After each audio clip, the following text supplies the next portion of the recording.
Shamshabad airport వచ్చింది, రాకముందు ఎవరికైనా తెలుసా? లేదు. ఇప్పుడు ఎయిర్పోర్ట్ 2 లక్షల జాగా, అంటే గజం జాగా.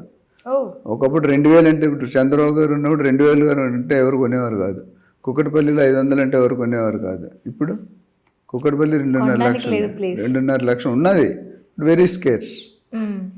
సో వన్స్ ది కారిడార్, ఇప్పుడు వైజాగ్ నుండి చెన్నై కానీ చెన్నై నుండి హైదరాబాద్ కారిడార్ డెవలప్ అయితే ఎవ్రీ మూమెంట్ మన స్టేషన్ ఉన్న పాయింట్కి, రైల్వే స్టేషన్ ఉన్న పాయింట్కి 10-20 కిలోమీటర్ అటు ఇటు పెరిగిపోతుంది.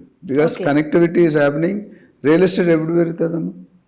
ఖచ్చితంగా కనెక్టివిటీ ఉన్నప్పుడు. Infrastructure connectivity in all terms, whether it is rail connectivity, metro connectivity, air connectivity, bus connectivity, auto, A connectivity అనగానే మీకు జనాలు మొదలు పెడతారు. ఫస్ట్ సిటీ ఏదైనా డెవలప్ అయితే ఫస్ట్ ఏమొస్తుంది తెలుసా? పెట్రోల్ పంప్ వస్తుంది, దాని తర్వాత వైన్ షాప్ వస్తుంది, దాని తర్వాత మీకు అన్నీ వస్తుంది. మీరు కావాలంటే చూడండి, నేను చెప్పేది రియల్ ప్రాక్టికల్ రీసెర్చ్ చేసి. Without wine shop no city will develop. Without railway station no city will develop. Without petrol pump travel చేయాలంటే ఏం కావాలి మీకు? పెట్రోల్ ఉండాలి. సాయంత్రం అది కావాలి, సాయంత్రం ఆ పెట్రోల్ కావాలి, పొద్దుట ఈ పెట్రోల్ కావాలి.